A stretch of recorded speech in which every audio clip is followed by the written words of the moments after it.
कभी सोचा है कि सालों तक स्कूल और कॉलेज जाने के बाद भी हम अपने मन को एकाग्र करना क्यों नहीं सीख पाते?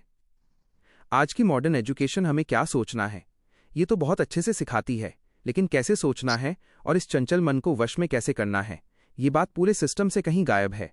असल में आज हम उस स्पिरिचुअल साइंस की बात कर रहे हैं जो कभी हमारे वेदों का गौरव थी, लेकिन आज के आधुनिक क्लासरूम से पूरी तरह बेदखल हो चुकी है। अगर गहराई से देखा जाए तो आज की शिक्षा का मुख्य उद्देश्य सिर्फ इन्फॉर्मेशन बनकर रह गया है, यानी डेटा रट लो, एग्जाम पास करो और एक अदद नौकरी पालो।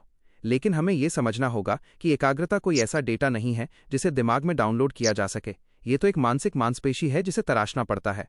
प्राचीन भारतीय गुरुकुलों में शिक्षा केवल एक कोर्स नहीं बल्कि एक साधना थी। वहां अनुशासन बाहर से किसी डंडे के दम पर थोपा नहीं जाता था, बल्कि वो चित्त वृत्ति निरोध, यानी मन के भीतर उठने वाली विचारों की अनगिनत लहरों को शांत करने के आंतरिक विज्ञान से अपने आप पैदा होता था।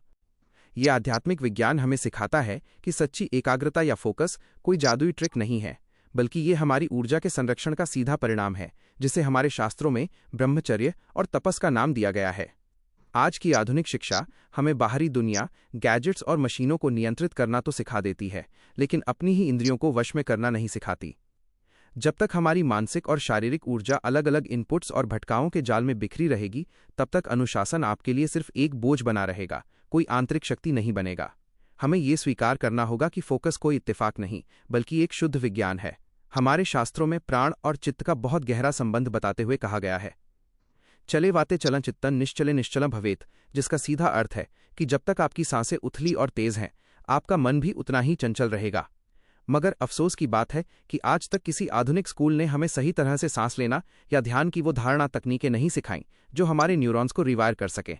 वहां सिर्फ अनुशासन के नाम पर सजा दी जाती है, उसकी सही समझ नहीं विकसित की जाती।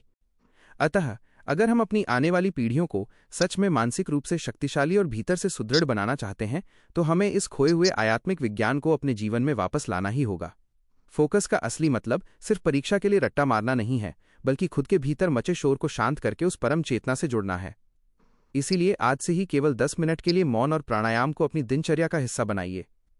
अगर आप धारणा और प्राण विज्ञान के इस गहरे रहस्य पर एक और विस्तृत वीडियो देखना चाहते हैं तो कमेंट में शक्ति जरूर लिखें। जय श्री राम।